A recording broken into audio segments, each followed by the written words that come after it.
Hey guys, my name is Matsumio, and welcome to another episode of Sunday Mailbox. This is a video series where you, the viewer, can submit your gaming-related questions, and then I will give my humble opinion on them. To get the formalities out of the way real quick, if you would like to submit your own question that could be featured in an upcoming episode, you can do so by leaving a comment down below, or by sending me a Facebook and Twitter message. The first question for the day comes from Chris, and it is, do you think that C4 should be nerfed in Rainbow Six Siege? You shouldn't be able to throw it as far as you can. Shield operators have no chance against it.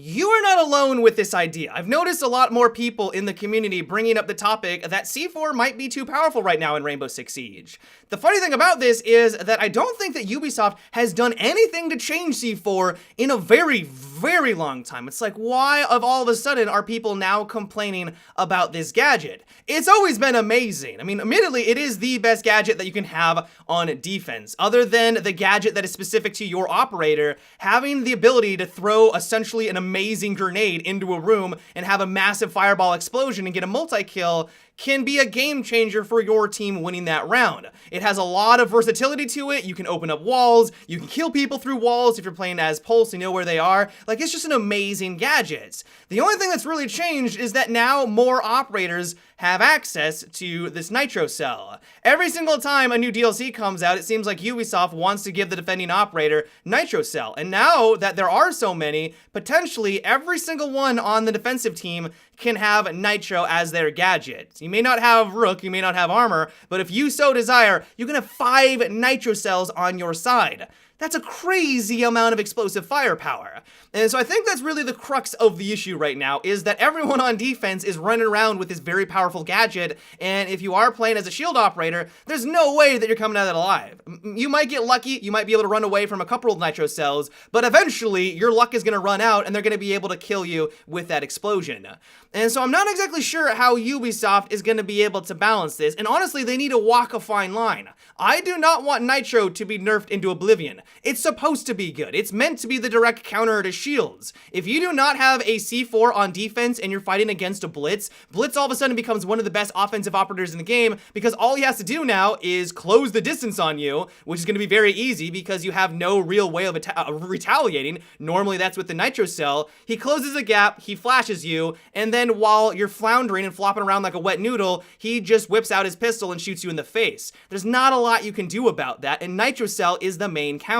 One way they could work around it is simply just eliminating the amount of operators that have access to this on defense. They showcased that they're okay with it. They showcased and demonstrated that they would do that with Frost, but that comes with its own problems. As soon as you do that, because it is so powerful, it is so good, you really reduce the effectiveness of said operator. Like, if you took it away from Mute, that'd be a pretty big kick in the nuts to Mute. I mean, Mute isn't already the best in the game right now. All of a sudden, you don't give him one of the best gadgets as well? Like, that's gonna be a pretty big slap in the face. Maybe you could take it away from Pulse, like a lot of people have been recommending for some time, because many people believe that he's overpowered. Maybe you take it away from Valkyrie, but they're gonna have to walk a fine line, because as soon as you do so, that really is a significant nerf to that operator.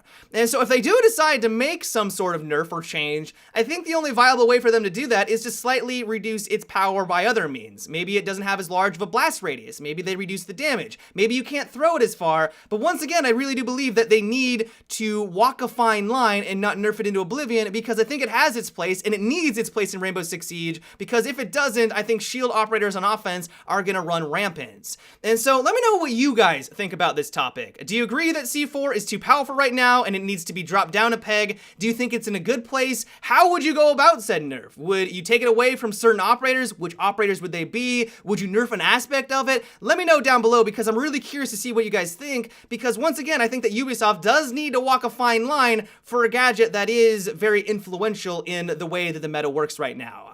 The next question comes from Kevin, and it is, I've seen that in Battalion 1944, they're introducing a system called War-Torn, which causes your player to obviously look more war-torn. If DICE decided to add their own version into Battlefield 1, how would you feel about it? Man, do I like this idea. I've always been a fan of the concept of having some sort of cosmetic items in the game that really showcases either that you've been playing the game for a long time, that you're a veteran, anyone that looks over at you realizes that either you're a badass or you've been playing for a very long time, or having some sort of way at demonstrating and showing off that you've achieved something in the game that is quite challenging. And so I love the idea of having a progression system in the game that actually has a visual cosmetic progression along with it. If you play Recon recon for 200 or 500 hours, if you look different, you look more war-torn to some fresh recruit that just bought the game, that could be a really cool way at adding in that further layer of realism and also just showing off that you've been playing the game longer. If that's too difficult for them to pull off, because admittedly that would require more time and investment on the art departments. Stuff like this isn't free. One thing that I've always liked about dice games is that when you look at a recon, you know that it's a recon. They've always done a good job at creating uniforms and silhouettes so you can quickly identify who you're fighting against, and if they have to do that for all of the different factions, but also ensure that now they're also war-torn and have different stages, that might be quite difficult. Not impossible, of course, but that would require more money and time investments. If they didn't want to do that, though, and they just wanted to relegate it to your weapons, I also would be completely satisfied with that. The more you used a gun, the more it got binged and dinged up. That could also be a really cool way at showcasing, hey, this is my gun. I've been through hell and back with this weapon. It's my baby. And to have kind of that visual representation of that in Battlefield 1 would be really cool. Sadly, the only way that I could see this kind of cosmetic progression being added into Battlefield 1 is if it was already in development.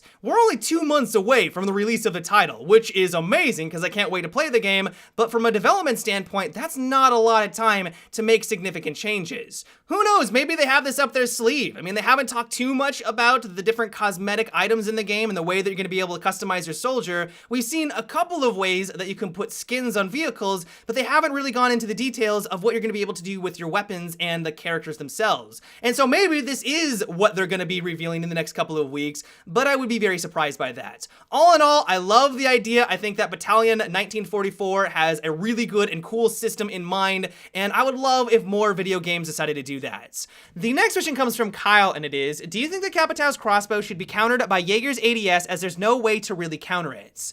Well, there is ways of countering it. The way that you take out Capitão when he's using his crossbow is to shoot him in the face. If he has his crossbow out, he's very vulnerable. Like, you're gonna be able to kill him no problem when he rears his head around the corner because he can't get a headshot on you. He might be able to get his arrow in your general vicinity. He might do some damage if he's lucky, but if you're able to line that headshot, you're gonna be able to take him out no problem. I don't think the argument that there is no direct gadget counter to an operator is a valid one or an excuse to nerf the power of another operator. Like, there's a lot of gadgets in Rainbow Six Siege that don't have direct counters like this. I mean, just look at IQ, for example. That said, though, I do agree with you that Capitão is very powerful in the right hands. I was listening to some of the pro players, and they were saying that Capitão is one of the best operators in Rainbow Six Siege, and he's basically a must-pick on every single one of the maps. He's very versatile, he has great weapons, you can't do wrong with Capitão. I don't know if this is necessarily the nerf to do that, because on the flip side, it makes Jaeger even better than he is right now. Jaeger, in my opinion, is easily one of the best defending operators in the game, hands down. He's got, I believe, the most powerful weapon on defense. It's the hardest hitting. He also has access to one of the better gadgets in the game, and so it doesn't matter what map you're playing on, it doesn't matter what game mode, if you pick him, you're gonna do exceptionally well. He may not be a must-pick like Thermite, you may not need or required to have a Jaeger on your team, but if you pick him on any map, you're gonna be successful as long as you know what you're doing. He is that powerful. All of a sudden, you now allow him to counter Capitão. While it's not the biggest buff ever, it is a buff. He is now even better than he was. And so we have to ask the question, do we want to buff Jaeger at the expense of Capitão, or do we just want to slightly reduce the power of Capitão's arrows so that he's not as potent in Rainbow Six Siege? I feel like that might be the better way of handling it. Ubisoft has already come out and said that it's not a bug that his arrows don't get caught by the ADS. Like, they designed it that way, maybe because of this very reason. And so while I do agree with you that Capitão is a menace, he's very powerful in the right hands, and he's a very good operator on offense, I don't know if this is the best way of doing it. Maybe you guys are going to completely disagree with me. This is just my opinion, this is just my 2 cents, but there might be other ways at tackling the issue.